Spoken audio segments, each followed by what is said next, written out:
like I'm floating through the air. The pain I felt is paid for, all is said and done. Oh, I am restricted, fixed upon the web. I need to kick the habit that my mind is breathing in. Break out, I've got to see. Spent all my life holding all of it closely. I played it innocent, a feel of discontent. I'm finally facing it all, fearless.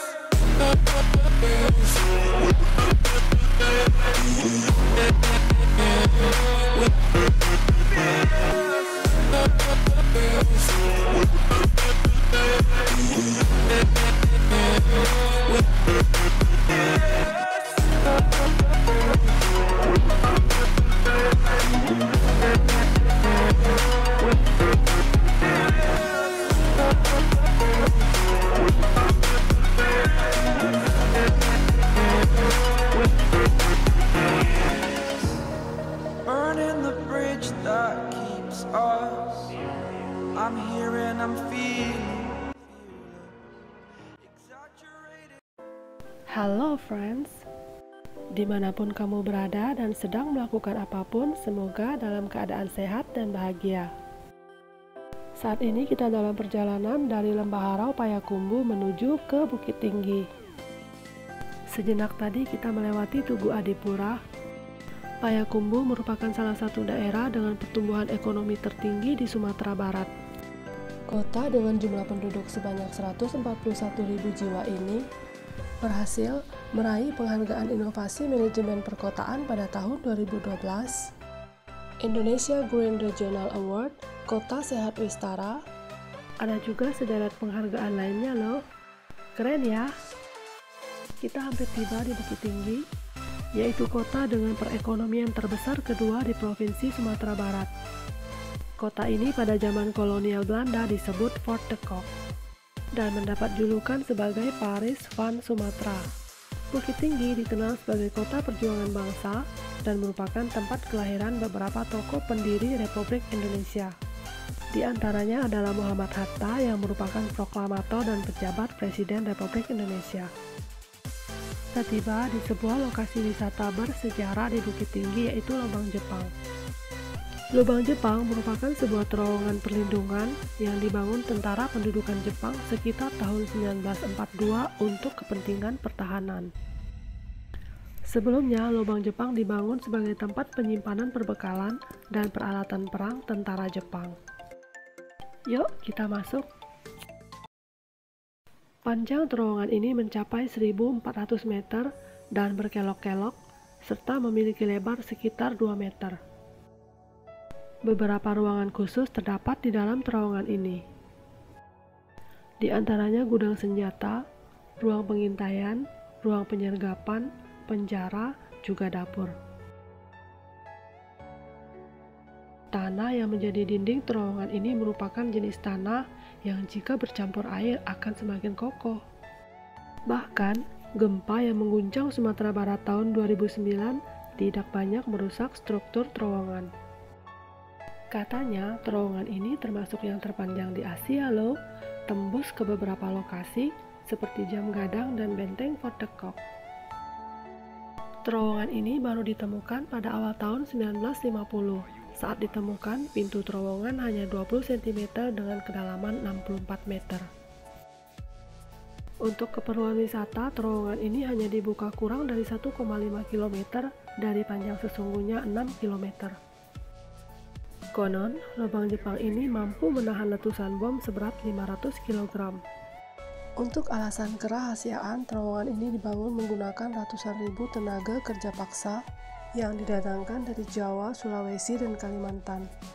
Tiket masuk ke dalam lubang Jepang tidak terlalu mahal, sekitar 15.000 per orang. Pengelola juga menyediakan fasilitas pemandu, tetapi dikenakan biaya tambahan.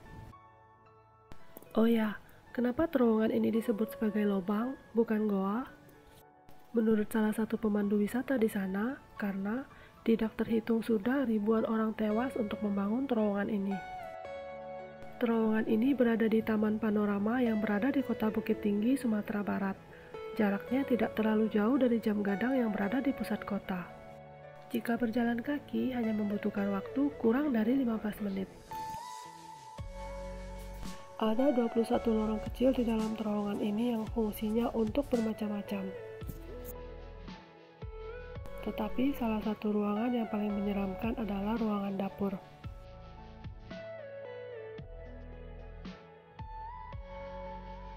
Ini dia, kita hampir tiba.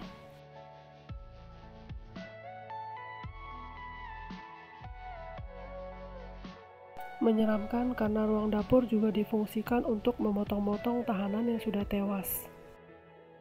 Mengapa dipotong-potong? Agar jasad itu tidak nyangkut ketika dibuang melalui lubang yang mengarah ke Ngarai Sianok. Alasan lain juga agar jasad sulit untuk ditemukan. Banyak warga Indonesia yang dimutilasi di sini setelah meregang nyawa karena kelelahan bekerja atau tewas dibunuh karena membangkang kepada militer Jepang. Dapur ini tepat berada di sebelah ruangan penjara. Penjara ini bentuknya letter L. Dulu pintunya pakai rotan, bukan besi seperti sekarang. Para tahanan di sini disiksa, mereka tidak diberi makan dan minum. Entah berapa banyak orang yang dibawa masuk dan dibunuh di lubang Jepang ini. Dua misteri yang belum terpecahkan adalah kemana Jepang membuang bekas galian tanah dan berapa jumlah Romusa yang mati di sini. Di depan adalah pintu pelarian. Terowongan ini berakhir di Ngarai Sianok, tebing batu cadas yang keras dan curam. Tidak mudah untuk melarikan diri dari tempat ini. Sebaiknya kita menelusuri terowongan yang lain untuk mencari jalan keluar.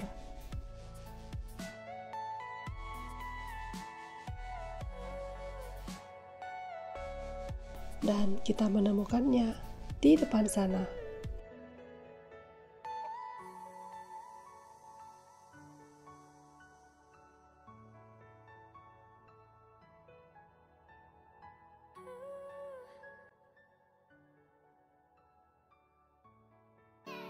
Begini penampakan pintu keluar lubang Jepang dari luar.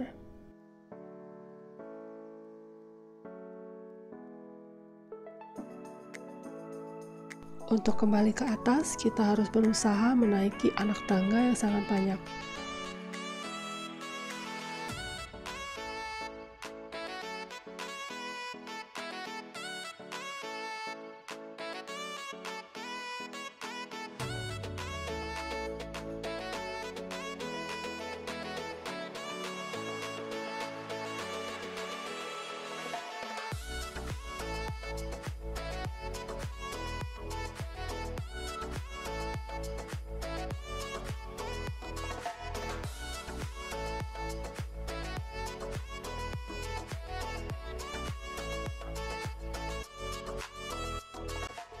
Tetapi sampai di atas, kita disuguhkan pemandangan Ngarai Sianok yang memukau.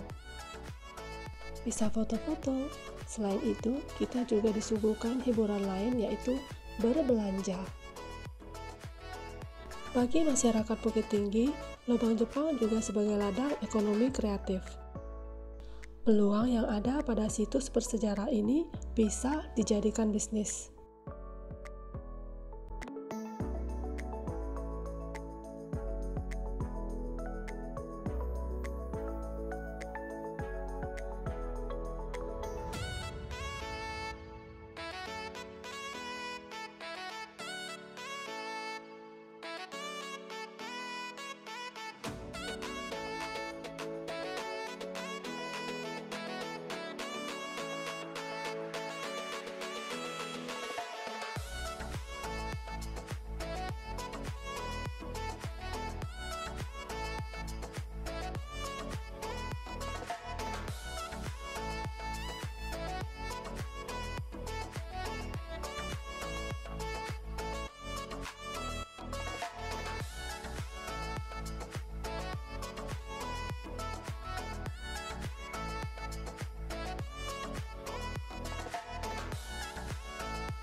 Setelah berbelanja, kembali kita disuguhkan pemandangan yang sangat indah yang menjadi salah satu objek wisata andalan provinsi, yaitu Ngarai Sianok.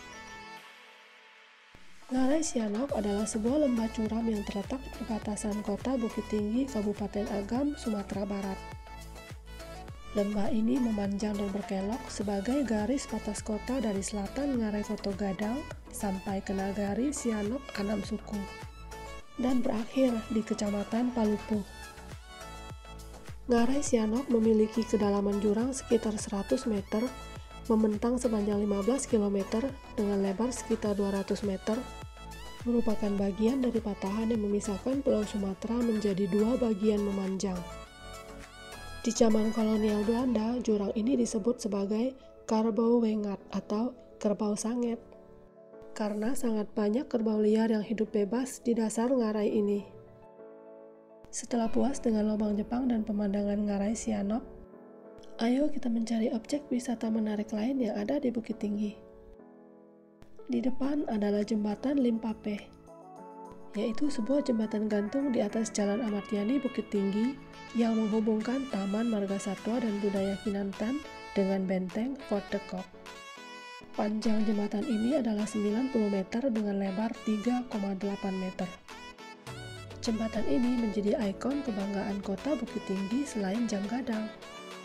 Dibangun pada tahun 1995, yang menarik dari jembatan Limpape adalah dari jembatan ini kita dapat melihat pemandangan kota Bukit Tinggi yang dikelilingi perbukitan dan Gunung Marapi.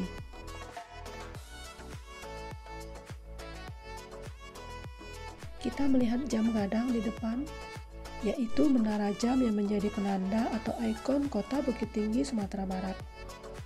Menara jam ini dibangun pada tahun 1926 dengan ketinggian 26 meter, di mana di keempat sisinya terdapat jam berukuran besar berdiameter 80 cm sehingga dinamakan jam gadang. Dalam bahasa Minangkabau, jam gadang berarti jam besar. Apakah kamu tahu, jam gadang menjadi lokasi peristiwa penting pada masa sekitar kemerdekaan Indonesia. Peristiwa itu adalah pengibaran bendera merah putih pada tahun 1945, demonstrasi nasi bungkus pada tahun 1950, dan operasi penumpasan PRRI pada tahun 1959, di mana para mayat lalu dijejer di halaman jam gadang.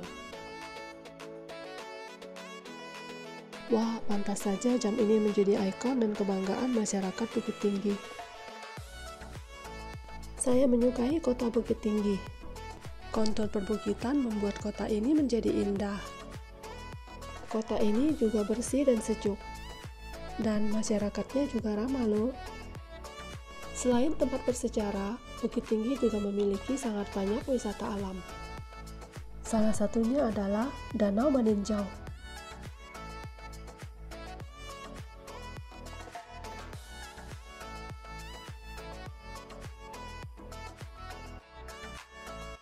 Kita bisa melihat Danau Maninjau dari sini, tetapi kita akan mencari tempat yang lebih baik untuk menikmati keindahan danau ini.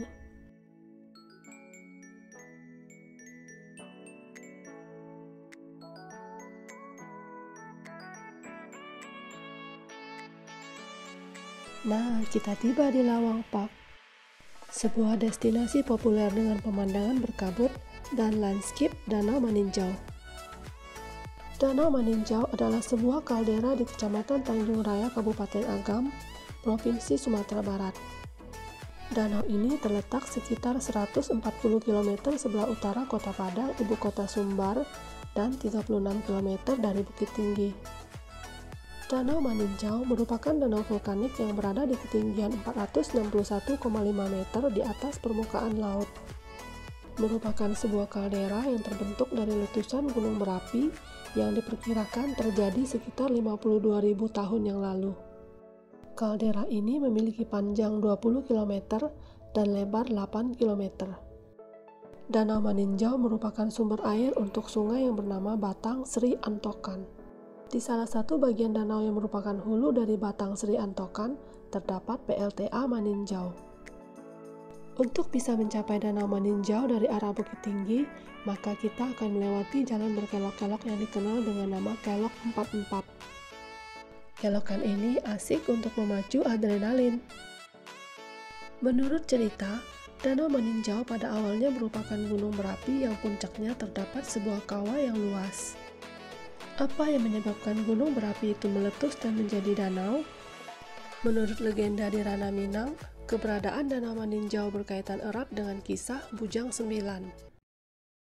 Di sebuah daerah di Sumatera Barat, ada sebuah gunung berapi yang amat tinggi bernama Gunung Tinjau.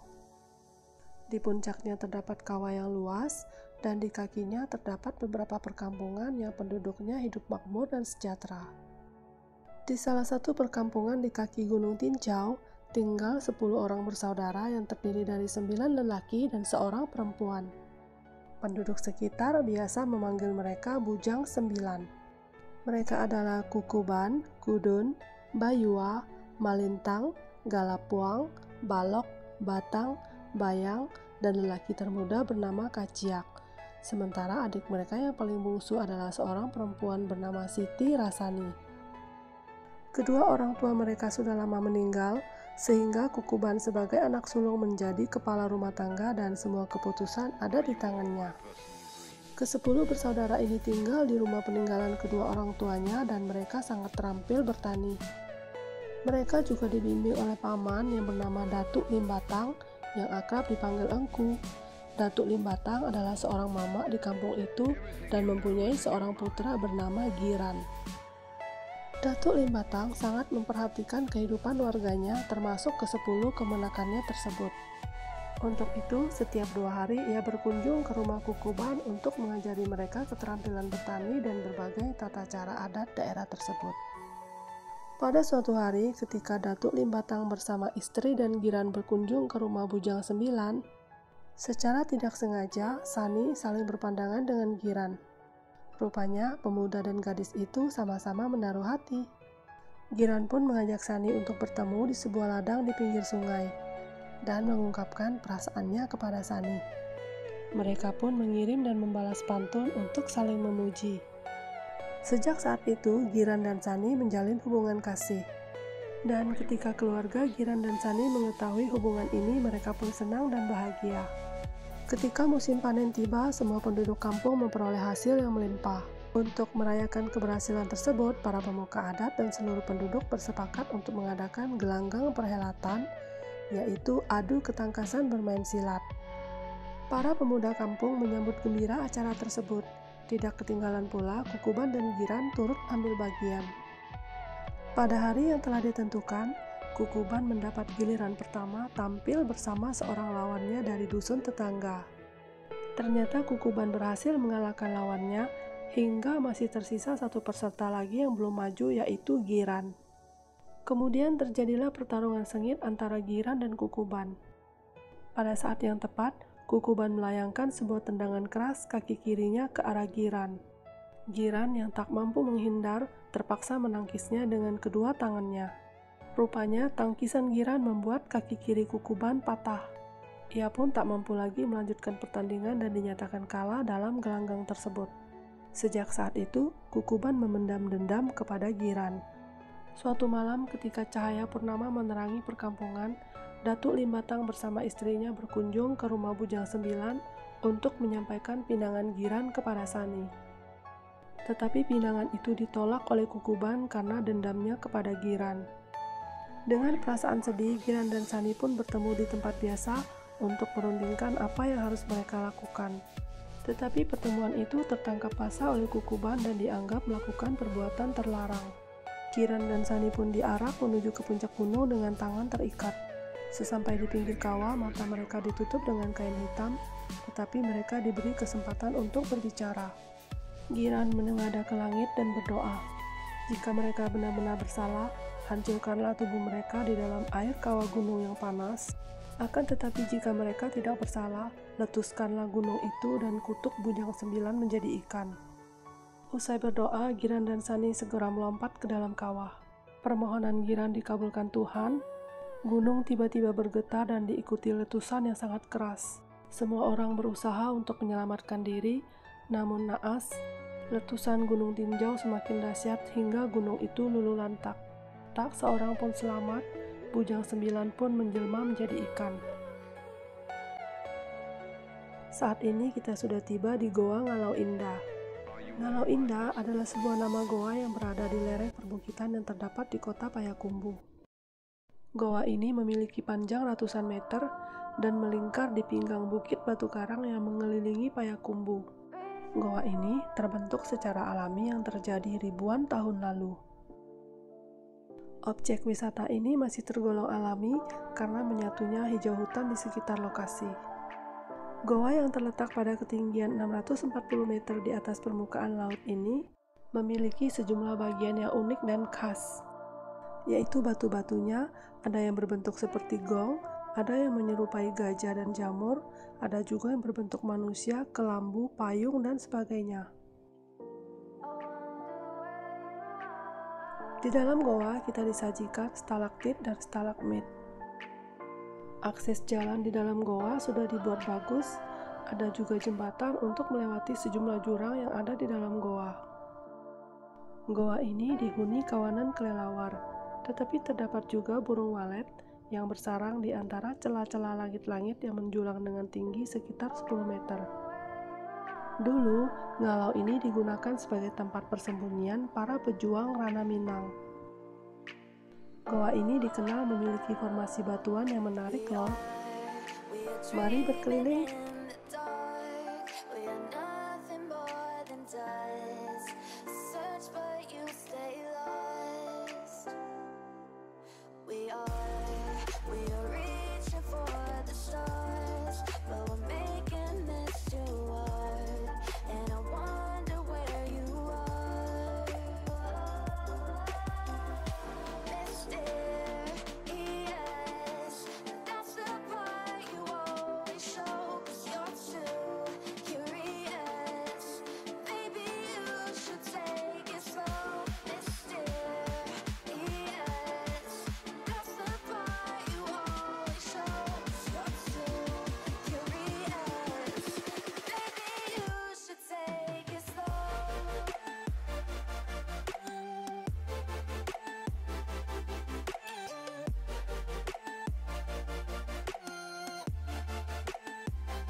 Nah, setelah keluar dari Goa Ngalau Indah, kita menapaki jalan menuju Puncak Marajo.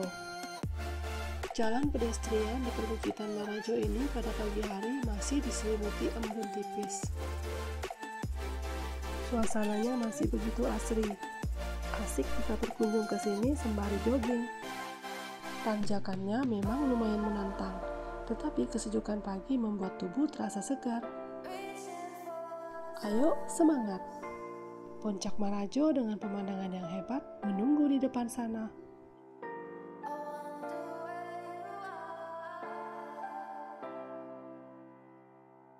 Pose dulu ya.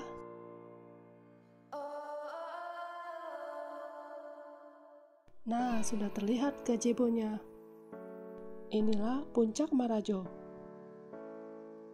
Payakumbuh memang bagaikan Bandung di Jawa Barat. Kawasan ini dikelilingi oleh dataran tinggi dan pegunungan yang menjulang di berbagai penjuru. Setidaknya ada 3 gunung besar yang puncaknya dapat kita lihat, yaitu Gunung Sago, Gunung Marapi, dan Gunung Singgalang. Selain gunung-gunung tersebut, tersedia lebih dari 1 puncak perbukitan di dalam kota Payakumbuh yang menjadi penghias benteng alamnya. Apalagi yang menjadi daya tarik di Sumatera Barat? Masih di Payakumbuh, kita akan mengunjungi Rumah Gadang yang membudaya. Rumah Gadang ini terletak di dekat kantor Wali Nagari Sungai Baringin. Jarak dari pusat kota Payakumbuh sekitar 15 menit atau 12 menit dari Terminal Koto Nan Ampek. Rumah Gadang ini terletak di tengah-tengah sawah, sehingga memberikan nuansa sejuk dan tenang yang membuat kita betah untuk berlama-lama. Rumah tradisional dari Sumbar termasuk salah satu yang populer bagi masyarakat Indonesia. Bentuknya yang unik membuat siapapun yang melihat mudah untuk mengingatnya. Beberapa keunikan yang dimiliki oleh Rumah Gadang sehingga membuatnya berbeda dan menarik dibandingkan rumah tradisional lain. Pertama adalah tahan gempa. Kebanyakan dibuat dengan struktur panggung yang kokoh. Kemudian material kayu yang tahan rayap, tidak memakai paku, dan tempat penyimpanan makanan dibangun secara terpisah. Wah, tempat ini berangin dan menyenangkan mata. Gimana? Elok bukan?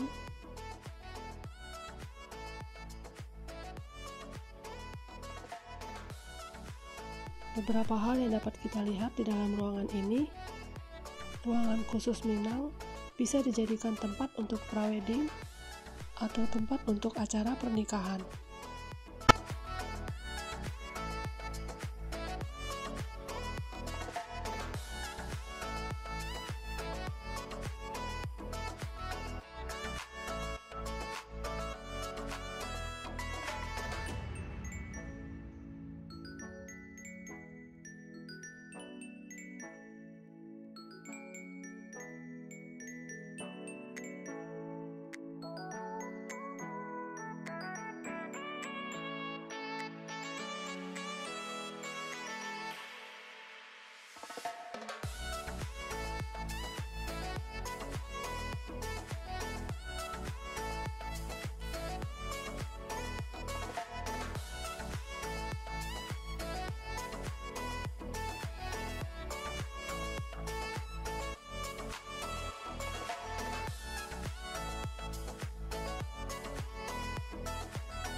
Seru ya berkunjung di Payakumbuh dan Bukit Tinggi.